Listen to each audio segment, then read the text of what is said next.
his boundaries may have been violated, she may have walked away, he may have been traumatized in some way or form, and I'm not really sure what it is. Hi everyone, this is Sam Qurashi, and this is my second video. If you didn't see the first one, it's a react video to one of the episodes of My Strange Addiction. It's the first time I've ever done this. This is an interesting series. My producer is basically picking out videos for me to watch and see for the first time. So I hope you enjoy this video. Let's see what happens. All right. Okay, so I'm supposed to scroll. I'm just supposed to basically scroll down to see what he has created for me. And meet the man who's sexually attracted to balloons. Okay. Wow, this just gets more and more interesting. My name is Julius. I'm 62 years old, and I'm addicted to balloons. Okay. They're beautiful. They're soft, smooth, delicate. I have a connection with them. Intellectually, I know that balloons are not alive, but sometimes I wonder if it's my love for them that brings them to life. My first reaction was, wow, balloons, that's kind of strange. Julius has been addicted to balloons for over 5 decades. It started when he was a child as an innocent attraction to the shapes and colors. Now Julius has filled his home with over 50,000 balloons and can't sleep unless he's surrounded by them. I love all balloons, but I do have my favorites. I like the crystal clear, the transparent. You know, it's like a soap bubble, you know, you can see through it. I've got the long ones, the round ones, but my favorite is the spherical ones. Why? I don't know. I guess it's like a guy that prefers blondes or brunettes, you know? I can go in so many directions with this, but this is very, very interesting to me. The first thing that I would think of for somebody that would be addicted to balloons is the visual stimulation of the different colors. Now, but what he said, he kind of gave me a clue as to what he was after in terms of clarity. So when he talks about transparency, when he talks about the idea of having the balloon being soft and delicate and see-through, the one that resonated with me was the see-through. So what I would look for is when somebody's addicted to anything, usually it is an escape from something, it is the attempt to find something or have something that gives them something they don't have in their life. So when it comes to that, transparency, see-through, honesty, I'd go down that rabbit hole and think, the first thing that comes to mind is the idea that he may have been lied to as a child. He may have been betrayed. There has been something related to a lack of trust. So I'm thinking if he feels that if he's addicted to see-through, it's because he's addicted to the need for transparency. It's because he needs honesty. He needs to feel safe. Because really, if he doesn't see the truth, then he doesn't know what lies beyond that. And what I would think of is maybe there was something that was hidden from him, or there was a truth that was hidden from him that kind of traumatized him as a child. And if he can see things, if he is addicted to something that is a see-through, that is transparent, what ends up happening is he'd be able to guarantee and predict. There's nothing more predictable than transparency, than something that is transparent, that you can see through it. There is no way that something is coming your way that can hurt you. There is no unknown in the presence of transparency. So you feel safe because you can predict, because you're in control. And that's the thing, we need to feel safe, and to feel safe we need to have a sense of control. To have a sense of control, one way to do that is to predict. And what is easier to predict than something you can see through, right through. So let's see where this goes. Julius is so addicted, he even has an entire room dedicated to balloons. This is my balloon sanctuary. I have magenta, purple, yellow, blue, red, and clear. And wherever I have a white one, I don't have many white ones, but I try to put the white ones in there, like there's a white one over there. And then I got some orange and yellow and green. I try to alternate it to keep all the colors, you know, of the rainbow in there. One of my favorite balloons is the weather balloon. It's very delicate and soft and smooth. It's probably one of the softest balloons I've got. For me, it's the bigger the better. Of course, I can't get, you know, an 8. Two things come to mind. One, he kept on talking about delicacy. And sometimes we're addicted to what we don't have. So I guess the delicacy of emotions would be something that would come up in my mind. But the other thing is the idea of the smoothness and the softness. And when you want something, when you enjoy spending time with something smooth, there could be a reason. If he's addicted to that, that's an exaggerated adaptation to something he may not have. So one thing I would think of is if he's addicted to something smooth, it's because of so much chaos as a metaphor, so much interruptions that happened in his life to the degree that made him want, again, if something is smooth, there's no interruptions, there's no stress, but at the same time, there's more predictability. When there's a lot of bumps, it's not as, you're not in control of it as you are if something is completely smooth and streamlined, if that makes sense. The other thing that comes up is choice. He loves the balloons, but he loves the colors, and he mixes it up so much. And one thing that I can see in terms of the colors is he loves the variety. Now, the need for variety and the addiction of variety may be a craving for something else unconscious, which is choice, which may mean that at some point in his life he lacked choice, he stopped having choice, or he never did. So he created a reality in which he has all the possible choices that he wants. And the metaphor here is the number of colors, the different colors that he has in the sense of balloons here. So let's see what happens. Foot balloon in this room, so I settled for the 5 foot, you know, weather balloon. Wow. I guess you can say it's more to love. That's huge. That's huge. I sleep in my balloon room every night. When I wake up. One thing to add, choice, colors. He always sleeps in the room filled with balloons. And if the colors are linked to choice, he is basically bathing every night in choice, which is something he may not have. And I'm not really sure where this is going, and I'm not really sure what's going to happen, but it would be very interesting to see. In the morning, it's like being in balloon heaven. But Julius's obsession with balloons goes beyond shapes and colors. My love for balloons, it's also a sexual love. When I see a beautiful balloon, my heart starts to flutter and I get aroused. I'll take a 12-inch and I'll inflate it to 11-inch. Okay. That way it can take a lot of abuse. I'm holding one, you know, hugging it. I'll kiss it, and it's like being in heaven. I mean, don't you like to hug and kiss a woman that you love?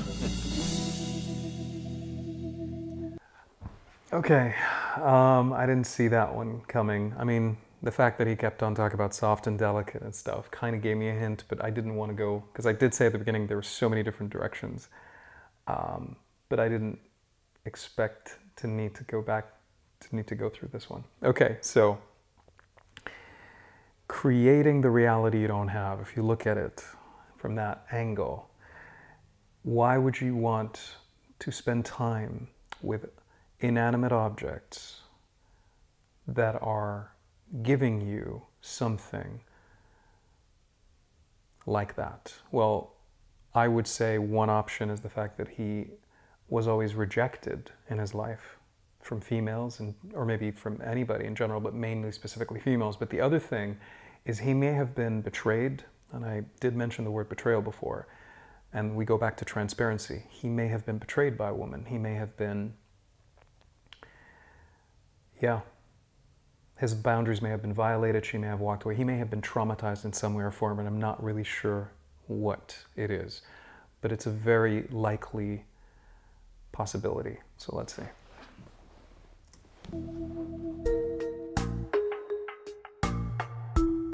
There's lots of people out there that feel the same way as I do about balloons. But there's two groups of the lunar group. You got the poppers that get aroused by popping balloons. And you got your non-poppers.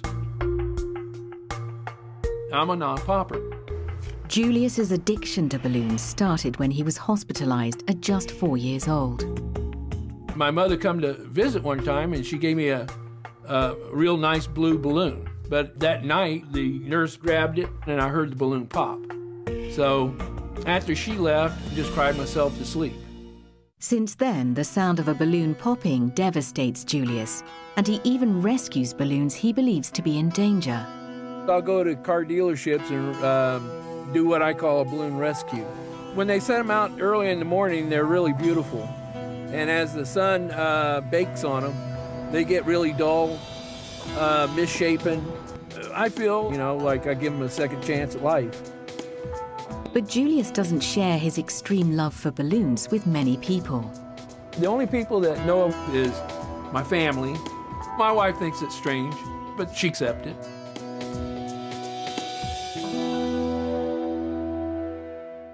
The fact that he feels like he has to keep it a secret, definitely. I did not see that coming. So what's interesting, the first thing I think of is it's a way for him to basically compensate for something he doesn't have. But now this basically states that he is married and he has a wife and she doesn't want to participate, which there are many possible reasons for that. And there may be something that they're about to share, there may be something that they're not going to share. But the fact that he's still married despite that means that it's acceptable to a degree, at least enough for them to continue the relationship. And my question is, because it shows, everything is, the filming is about him sleeping in a bed of balloons. The question is, if he's with his wife, are they both sleeping in that bed, or are they sleeping in separate beds because she can't take it, but she's okay with him doing it in a separate room? So that's something I'm not really clear on at the moment. So let's see. And the idea of the popping versus, it's interesting that he wanted to rescue. Well, it's easy for me to think of the fact that if you enjoy something, you'd want to make sure that, but it goes back to when he was 4 years old. The popping terrified him. Not when he was 4, I think it was after, but the popping terrified him, and then he just wanted to constantly save balloons. And I guess balloons give him so much pleasure that he feels like allowing the balloons to be, if he rescues the balloons and brings them back, it's minimizing the sense of, it's potentially preventing him from having that pain that comes from the popping that may happen in the street when he's watching and when he's looking at it.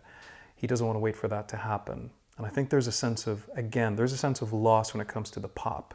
Because the pop is not just the sudden noise. We do fear sudden movements. We fear sudden noises. And that's why when people they're uncomfortable when it comes to movements, like the spiders, for example.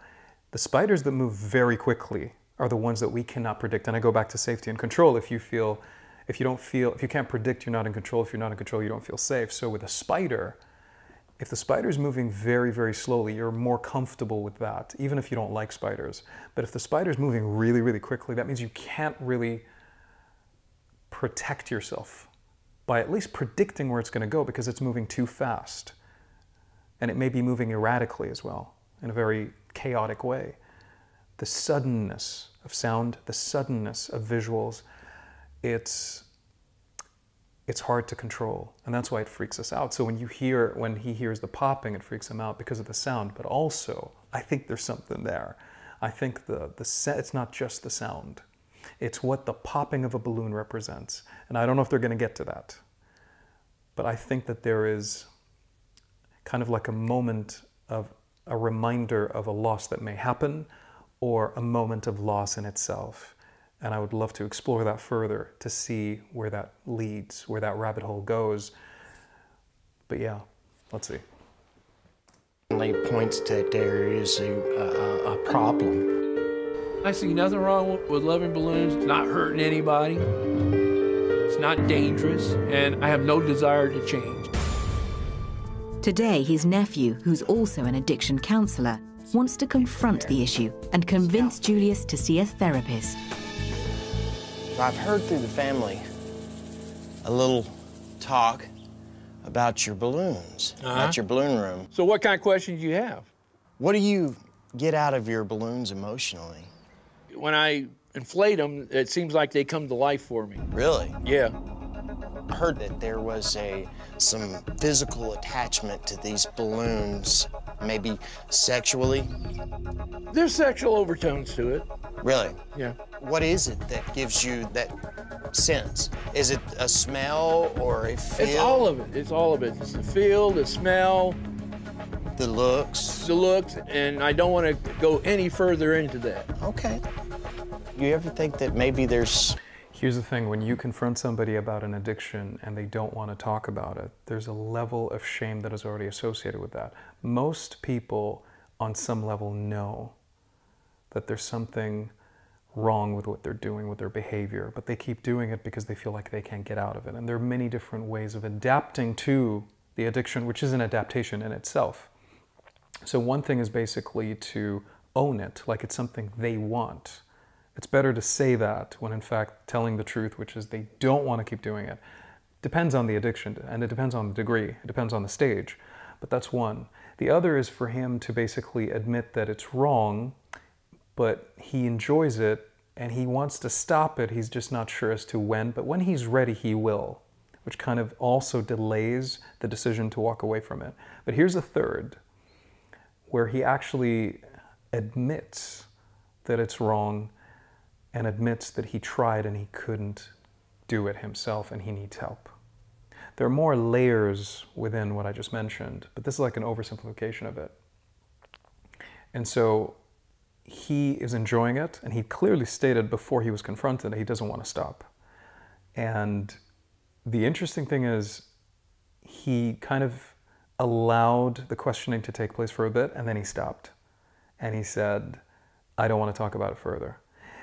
And what's interesting is that he decided to stop when the guy was exploring the sexual aspect of it. That's when shame occurred. That's when he was like, okay, I don't want to talk about it. There's something there. Something wrong? Nope. You know, Yes. nothing. If you feel like it, you have to keep things hidden, especially something like this. There's obviously a problem. Do you think you'll ever give it up? Nope. No. That was quick. No. Definite no. Definite no. Wow.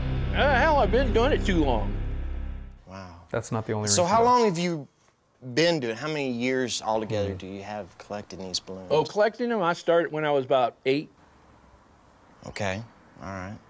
So you're 62 now, so that's what? 40? 40 years. Wow. Wow.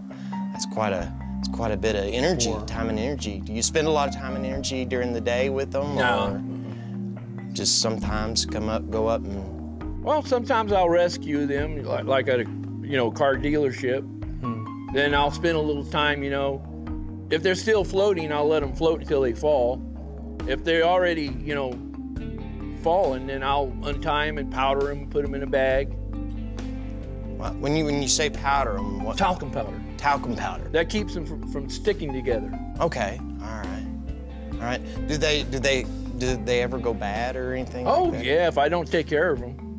So when you take care of them, it's involving talcum powder and... And desiccant in a Seal-A-Meal bag.